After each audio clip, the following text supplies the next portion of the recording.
Friends, education plus नामक YouTube channel पर आपका बहुत बहुत स्वागत है। यह वीडियो बीपीएससी, यह जो चैनल है बीपीएससी 71st पीटी एग्ज़ाम को ध्यान में रखकर तैयार करा गया है।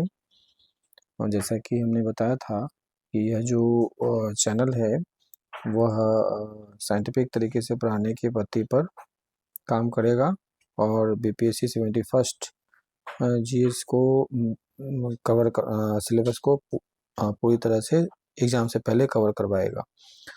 फ्रेंड्स, यह जो वीडियो है यह लुसेंट का मैराथन सीरीज है। इसमें जल्दी से जल्दी लुसेंट के इम्पोर्टेंट टॉपिक को कवर करवाने की कोशिश करा जाएगा ताकि आप एग्ज़ाम से पहले फुली प्रिपेयर हो पाएँ। और इसके साथ साथ हम प्रैक्टिस सेट भी लगाएंगे, लेकिन सबसे पहले लुसेंट को कवर करेंगे। यह जो सीरीज है मैराथन लुसेंट सीरीज है। तो फ्रेंड्स, चैनल को आगे बढ़ाते हुए स्टार्ट करेंगे। हम big sale is back. Lucent के फिजिक्स चैप्टर से स्टार्ट करेंगे। तो मात्रक में जो इम्पोर्टेंट चीज़ है इसको हम देखेंगे। सबसे पहले मात्रक में जो हमारा जो मेन चीज़ है उसको ध्यान में रखेंगे, जैसे लंबाई का मात्रक मीटर, द्रव्यमान का मात्रक किलोग्राम, समय का मात्रक सेकेंड, ताप का मात्रक केल्विन, विद्युत धारा का मात्रक एम्पियर, ज्योति तीव्रता का मात्रक कैंडिला, पदार्थ का मोल का मात्रक मोल, पदार्थ का परिमाण का मात्रक मोल। ये इंपॉर्टेंट थे, इसको ध्यान में रखना जरूरी है। कई बार क्वेश्चन पूछ देते हैं कि समय का मात्रक सेकेंड, विद्युत धारा का मात्रक क्या है, तो एम्पियर है, ज्योति तीव्रता का मात्रक क्या है, कैंडिला है। बीपीएससी में हर साइंस में हर छोटे छोटे चीज़ पर ध्यान देने की आवश्यकता होती है। ये मूल चीज़ है फिजिक्स का, इसलिए इसको ध्यान में रखना जरूरी है। आगे चलते हैं। फिर समतल कोण का जो सही मात्रक है रेडियन है, घन कोण का स्टेरेडियन है। ये जरूरी है, ध्यान में रखना जरूरी है। यह जो सीरीज है ये मैराथन सीरीज हम इसलिए इसको लेके आए हैं ताकि इसमें क्या पढ़ना है, साइंस में फिजिक्स में क्या पढ़ना है, क्या छोड़ना है, ये ध्यान में रखना बहुत ज़रूरी है। तो यह एक मैराथन सीरीज है, लुसेंट का मैराथन सीरीज। वीडियो को आगे बढ़ाते हुए इम्पोर्टेंट चीज़ करेंगे।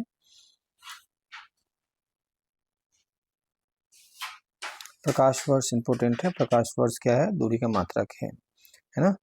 एक प्रकाश वर्ष इक्वल टू कितना होता है? एक प्रकाश वर्ष इक्वल टू 9.46 इंटू 10⁻15 मीटर होता है। ये इम्पोर्टेंट थे। फिर आगे वीडियो को आगे बढ़ाते हुए पार्सेक क्या है? पार्सेक दूरी मापने की सबसे बड़ी इकाई है ना। पार्सेक क्या है? दूरी मापने की सबसे बड़ी इकाई है। बल का मात्रक, बल का एसआई मात्रक क्या है? तो न्यूटन है। कई बार पूछ देता है बल का सीजीएस मात्रक में, सीजीएस पत्ती में बल का मात्रक क्या है? तो डाइन है। ये ध्यान में रखना जरूरी है ना। उसके बाद 10 के विभिन्न घातों के प्रतीक, ये इंपॉर्टेंट थे। पिछले वीडियो में हमने इसको कवर भी करवाया था, लेकिन यह मैराथन लुसेंट सीरीज है। तो लुसेंट का एक मैराथन सीरीज है, तो इसमें है ना हर छोटे छोटे चीज़ों को कवर करवाया जाएगा जो बहुत इंपॉर्टेंट है ना। 10 के विभिन्न घातों का प्रतीक, ये इसमें जो इम्पोर्टेंट है वो है giga, mega, hecto, deca, exa. ये इम्पोर्टेंट है। जैसे मेगा 10⁻6, किलो हम सभी जानते हैं 10⁻3, हेक्टो 10⁻2, डेका 10⁻1, एक्सा 10⁻18। फिर पिको, ये इम्पोर्टेंट है 10⁻−12, नैनो 10⁻−9, माइक्रो के बारे में सभी जानते हैं 10⁻6, मिली सभी को पता है 10⁻3 है ना। तो ये इम्पोर्टेंट थे। फिर वीडियो को आगे बढ़ाते हुए जो इम्पोर्टेंट चीज़ है उसको कवर करेंगे।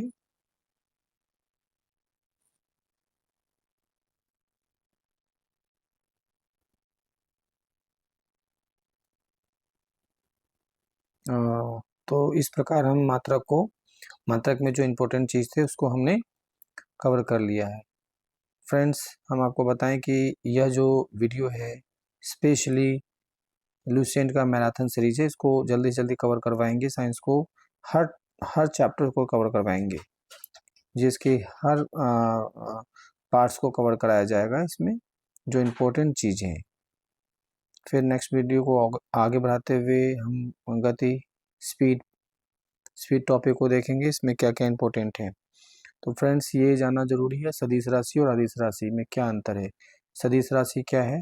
सदिश राशि वैसी राशि जिसमें दिशा और परिमाण दोनों होता है, वो सदिश राशि है। इसमें कुछ इंपॉर्टेंट चीज ध्यान रखने वाली बात है कि कौन कौन सा चीज़ है। तो 3-4 चीज़ है जो सदिश राशि का जो मेन चीज़ है वो आपको बता दूं कि वेग, विस्थापन, बल, त्वरण। वेग, विस्थापन, बल, त्वरण, ये क्या है? सदिश राशि है। इनके अलावा भी है लेकिन ये मेन है। कई बार क्वेश्चन डायरेक्ट पूछ देता है कि भाई वेग क्या है, विस्थापन क्या है, बल क्या है, त्वरण क्या है। तो ये 4 चीज को दिमाग में रखना है। वेग, विस्थापन, बल, त्वरण, ये सदिश राशि है। वैसी राशि जिसमें दिशा और परिमाण दोनों होता है, सदिश राशि होती है। अदिश राशि वैसी राशि जिसमें सिर्फ और सिर्फ परिमाण होता है, दिशा नहीं, वो अदिश राशि है। कुछ अदिश राशि इंपॉर्टेंट है, जैसे द्रव्यमान, चाल, आयतन, कार्य, समय, ऊर्जा, ये जो क्या है? अदिश राशि है। ठीक है, डायरेक्ट क्वेश्चन के बार पूछा जाता है। फिर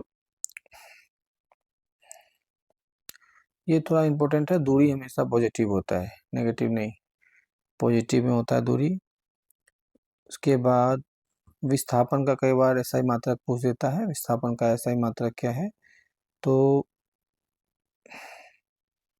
मीटर होता है। विस्थापन का ऐसा ही मात्रक क्या होता है? मीटर होता है ना। और हम सभी जानते हैं चाल बराबर दूरी बटे समय, है ना।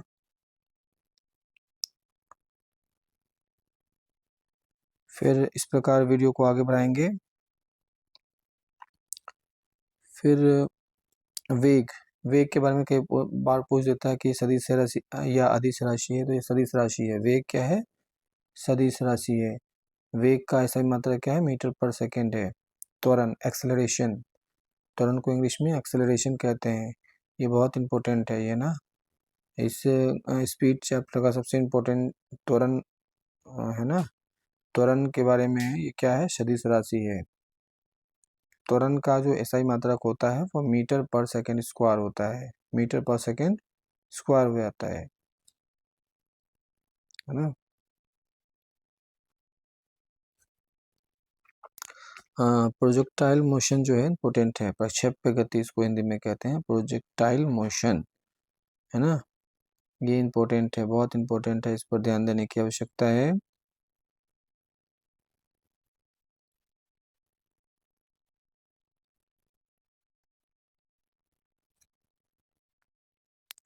प्रोजेक्टाइल मोशन के कारण ही कोई भी चीज जो समतल में वक्र पथ पर गति करता है, ये ध्यान देने वाली बात है। प्रोजेक्टाइल मोशन का कुछ उदाहरण है, जैसे जो धनुष होता है उससे छोटा हुआ जो तीर होता है वो इसके उदाहरण है। हवाई जहाज से गिराया गया बम, वो भी प्रोजेक्टाइल मोशन का ही एक उदाहरण है ना। तोप से छोटा हुआ तोप से छूटा हुआ या दागा हुआ गोला, ये भी क्या है? प्रोजेक्टाइल मोशन का एक उदाहरण है। ये जो प्रोजेक्टाइल मोशन है किस प्रकार की मोशन है? तो ये द्विविमीय मोशन है, ध्यान रखना जरूरी है।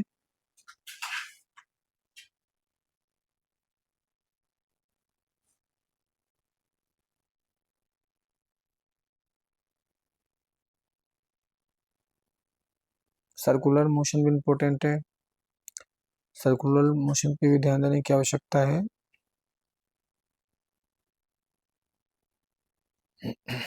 फिर इस प्रकार वीडियो को आगे बढ़ाते हुए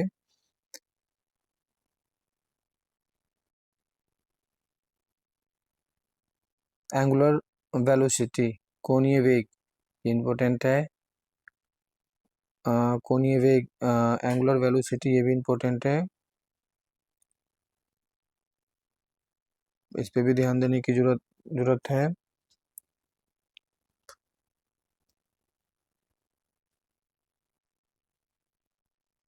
पाई का मान सबसे पहले किसने निकाला था? आर्यभट्ट ने। पाई का मान सबसे पहले किसने निकाला था? आर्यभट्ट ने। ये ध्यान देने वाली बात है। अब ये इंपॉर्टेंट है, न्यूटन की गति। न्यूटन की गति का नियम, न्यूटन्स लॉ ऑफ मोशन। इसमें पहला नियम, दूसरा नियम, तीसरा नियम, ये तीनों इंपॉर्टेंट है। तीनों को ध्यान में रखने की आवश्यकता है। चलिए आगे बढ़ते हैं, न्यूटन की गति का पहला नियम को जानते हैं।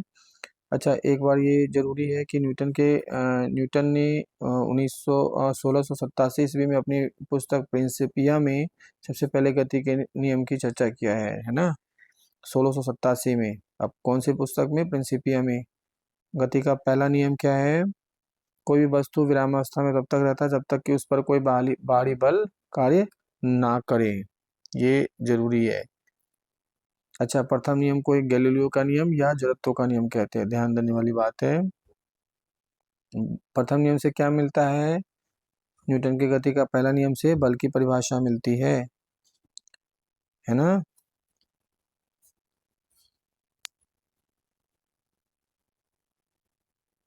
अच्छा, जड़त्व का कुछ उदाहरण जैसे है, आपको ठहरी हुई मोटर गाड़ी या मोटरसाइकिल या रेलगाड़ी अचानक चल पड़ने से इसमें बैठे हुए यात्री पीछे की ओर झुक जाता है। क्यों? जड़त्व के कारण। इसी प्रकार कुछ और भी उदाहरण है। चलती हुई मोटर कार के अचानक रुकने पर उसमें बैठे यात्री आगे की ओर झुक जाता है। किसके कारण? जड़त्व के कारण। कंबल को हाथ से पकड़कर डंडे से पीटने पर धूल बाहर झड़कर गिर जाते हैं। यह किसके उदाहरण हैं? जड़त्व के। ये इंपॉर्टेंट है, ध्यान में रखने वाली बात है। द्वितीय नियम, न्यूटन की गति का दूसरा नियम। न्यूटन के गति के दूसरे नियम से क्या मिलता है? F बराबर ma। F क्या है? बल है। m क्या है? मास है। a क्या है? एक्सेलरेशन है।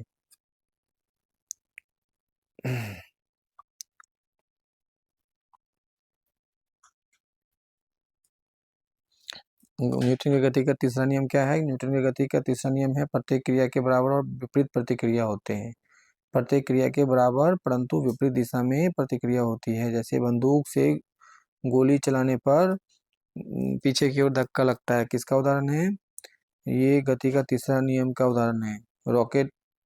रॉकेट में भी इसी प्रकार के उदाहरण मिलते हैं। यह तृतीय नियम के हिसाब से ही रॉकेट को भी रॉकेट जो लॉन्च होता है वो तृतीय नियम के हिसाब से ही।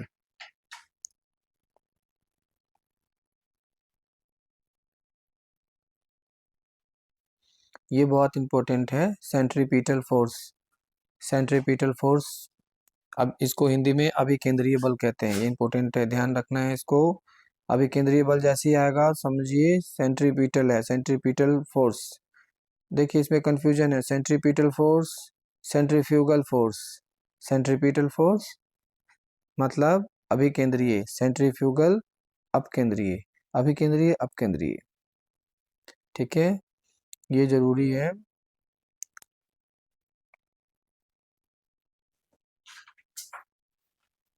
सेंट्रीपिटल क्या है? जब कोई भी वस्तु है ना जो एंगुलर पथ पर चलता है, एंगुलर पथ पर चलता है, वो किसके कारण? कौन से फोर्स के कारण? सेंट्रीपिटल फोर्स के कारण, है ना? एंगुलर पथ पर कोई भी चीज अगर चलता है तो वो किसके कारण होता है? सेंट्रीपिटल यानी अभिकेंद्रीय बल। फिर सेंट्रीफ्यूगल क्या है?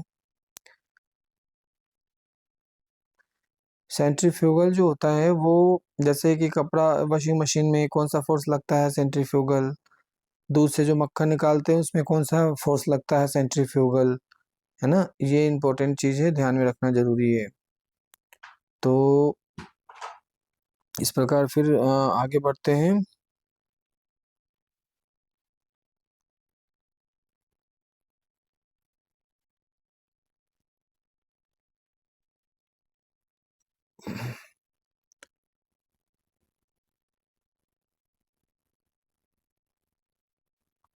इस प्रकार हम आगे बढ़ते हैं, फिर देखते हैं।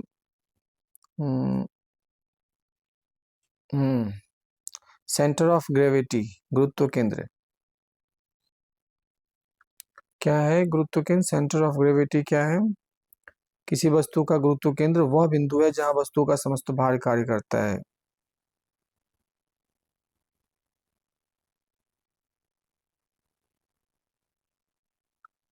फिर नेक्स्ट टॉपिक पे अब हम आएंगे, ये हमारा स्पीड से रिलेटेड जो इम्पोर्टेंट चीज़ थे उसको हमने कवर करा है। फिर आगे हम चलते हैं नेक्स्ट टॉपिक पे, कार्य, ऊर्जा और शक्ति। कार्य, ऊर्जा और शक्ति, हम सभी जानते हैं कार्य बराबर बल गुणे विस्थापन, ठीक है। काइनेटिक एनर्जी बहुत इंपॉर्टेंट है। काइनेटिक एनर्जी को के से डिनोट करते हैं, K equal to half M B square, 1.2 M B square. गतिज ऊर्जा काइनेटिक एनर्जी को हम के से डिनोट करते हैं और ये K equal to 1.2 M B square होता है।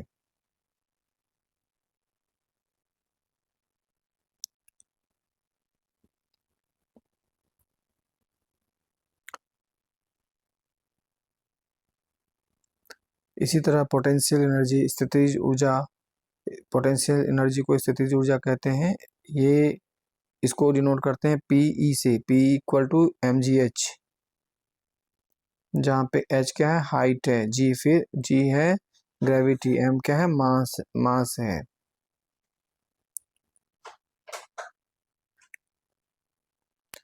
ये बहुत इंपॉर्टेंट है। डायनेमो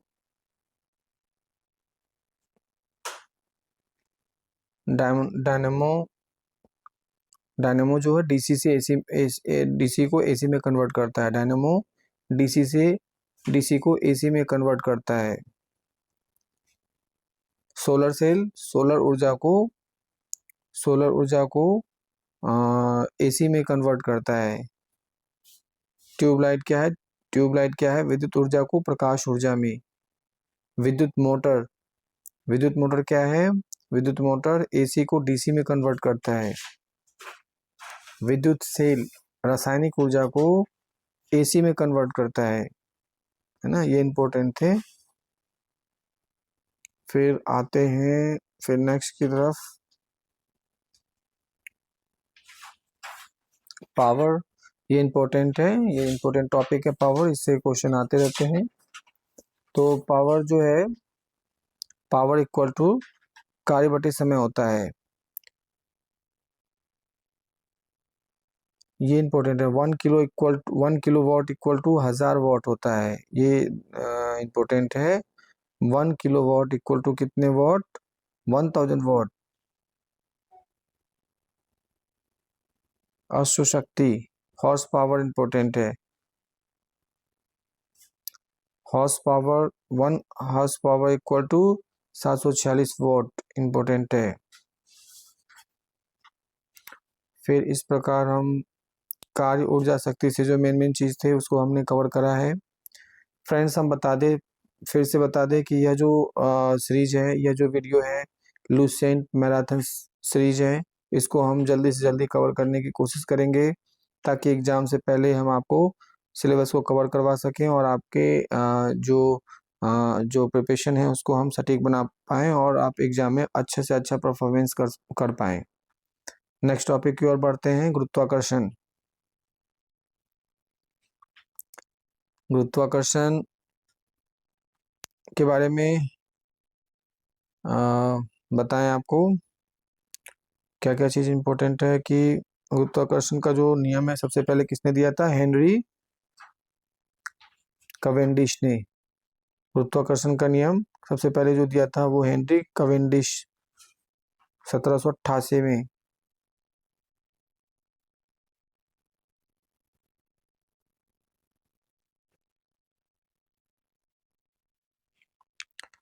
जो ग्रेविटी होता है इंपॉर्टेंट है। ग्रेविटी जो है इसको जी से डिनोट करते हैं। जी इक्वल टू 9.8 मीटर पर सेकेंड स्क्वायर होता है। ये बहुत इंपॉर्टेंट है। ग्रेविटी को जी से डिनोट करते हैं और जी इक्वल टू 9.8 मीटर पर सेकेंड स्क्वायर होता है।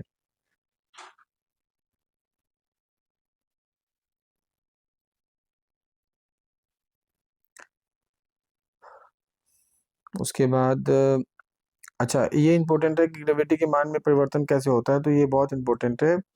पृथ्वी की सतह से जैसे ही ऊपर जाता है कोई बंदा या नीचे आता है तो ग्रेविटी का मान क्या होता है, घटता है। यदि कोई व्यक्ति पृथ्वी के ऊपर या नीचे जाए सतह से तो जी का मान क्या होगा, माइनस में जाएगा। पोल पर क्या होता है, पृथ्वी के पोल पर गुरुत्व का मान सबसे ज्यादा होता है, मैक्सिमम होगा, मैक्सिमम।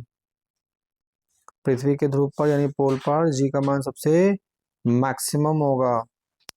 फिर इक्वेटर पे क्या होगा, विषुवत रेखा पर जी का मान मिनिमम होगा, मिनिमम। इक्वेटर पे क्या होगा, इक्वेटर पर जी का मान सबसे कम होगा, मिनिमम होगा। यदि पृथ्वी की घूर्णन गति बढ़ा दें तो जी का मान क्या होगा, यदि हम पृथ्वी के घूर्णन को बढ़ा दें तो क्या होगा, रोटेशन, घूर्णन मतलब रोटेशन। यदि हम पृथ्वी के रोटेशन या घूर्णन को बढ़ा दे तो जी का मान कम हो जाएगा भाई, उल्टा होगा। पृथ्वी के घूर्णन को यदि हम घटा दे तो क्या होगा, इसका ठीक विपरीत हो जाएगा, जी का मान बढ़ेगा।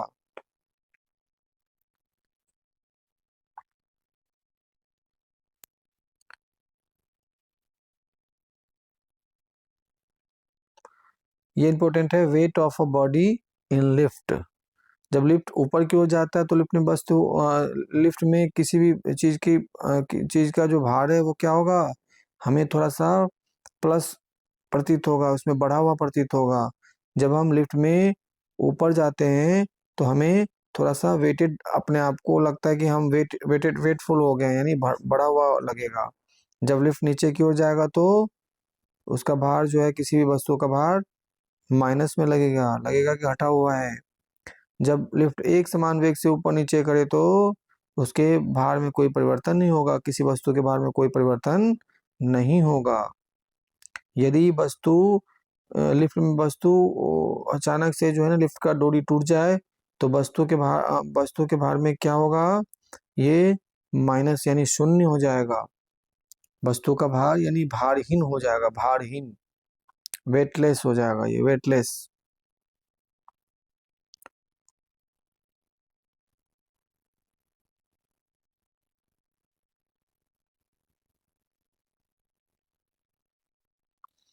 किसने सबसे पहले यह अनुमान लगाया कि निर्वात में सभी वस्तुएं समान त्वरण के साथ गिरती है और एक ही समय में जमीन पर पहुंचती है, गैलीलियो ने। ध्यान रखने वाली बात है, ठीक है।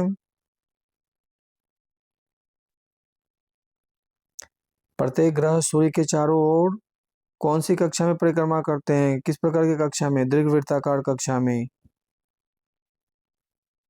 एलिप्टिकल इसको कहते हैं। दीर्घवृत्ताकार को क्या कहते हैं, एलिप्टिकल। प्रत्येक ग्रह सूर्य के दीर्घवृत्ताकार कक्षा में परिक्रमा करता है।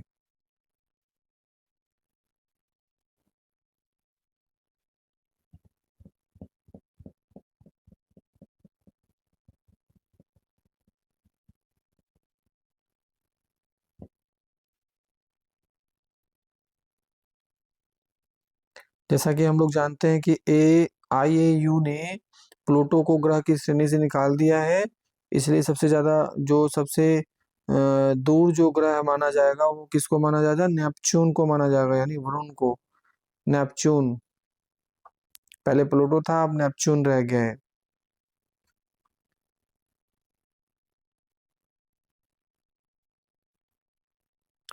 पृथ्वी का जो एक उपग्रह है वो चंद्रमा है।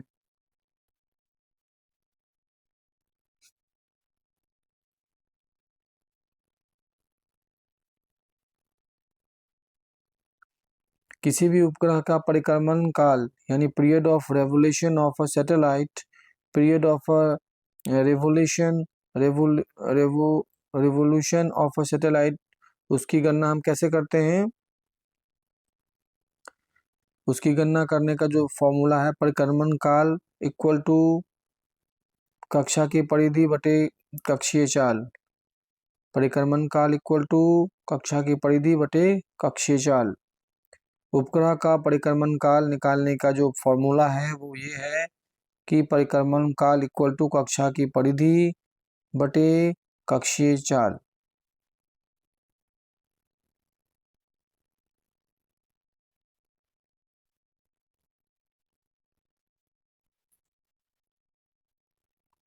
जियो स्टेशनरी सैटेलाइट, भू स्थायी उपग्रह, ये बहुत इंपॉर्टेंट है।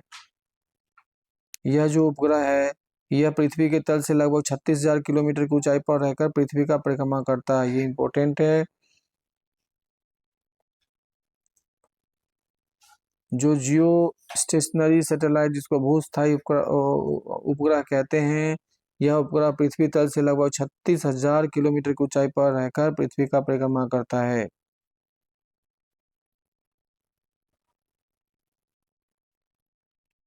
जियो भूतुल्यकालिक जियो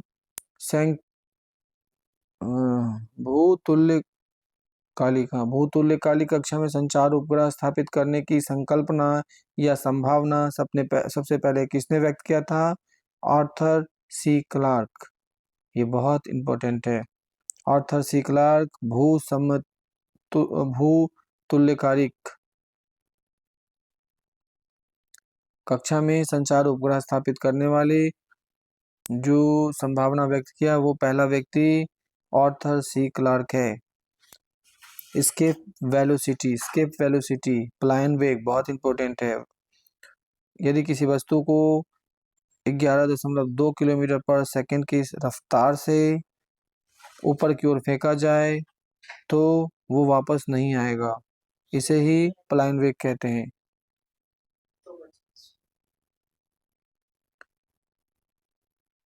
चंद्रमा पर पलायन वेग का मान क्या होगा? 2.35 किलोमीटर पर सेकेंड।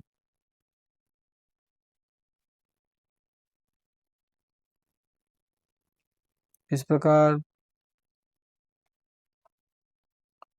जो गुरुत्वाकर्षण से जो रिलेटेड इंपॉर्टेंट चीज है उसको हमने कवर करा है। फिर आगे हम चलेंगे दाब पर, जिसको इंग्लिश में प्रेशर कहते हैं।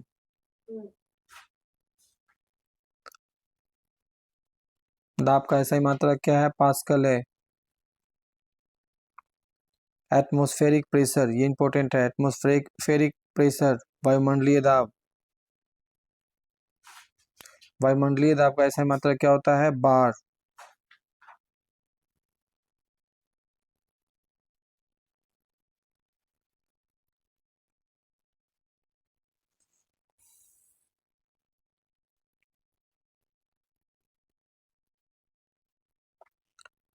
पृथ्वी की सतह से ऊपर जाने पर क्या होता है? वायुमंडलीय दाब कम होता है और इसी के कारण पहाड़ पर खाना बनाने में कठिनाई होती है ना।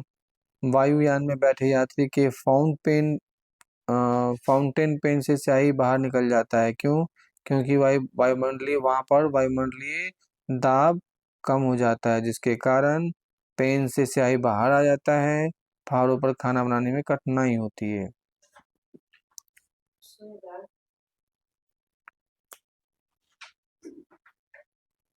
वायुमंडलीय दाब को कैसे नापा जाता है? बैरोमीटर से। वायुमंडलीय दाब को बैरोमीटर से नापा जाता है। अगर बैरोमीटर का पाठ्यांक एकदम से नीचे आए तो क्या होगा? आंधी आने की संभावना है। यदि बैरोमीटर का पाठ्यांक जब धीरे धीरे नीचे गिरता है तो इसका मतलब क्या हुआ? वर्षा आने की संभावना है।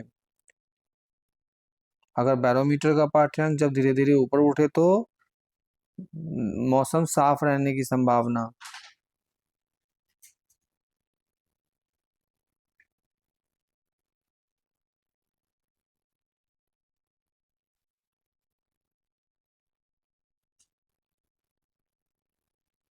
Hydraulic lift, hydraulic press, hydraulic brake, ये किस सिद्धांत पर काम करता है? पास्कल के नियम के सिद्धांत पर।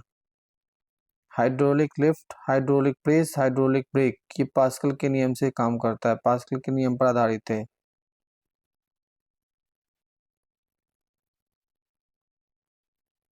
गर्म करने पर जिन पदार्थों का आयतन घट जाता है, दाब बढ़ाने पर उसकी गलनांक भी कम हो जाती है, जैसे बर्फ, बिस्मथ और ढलवा लोहा। गर्म करने पर इसका क्या होता है? आयतन घट जाता है।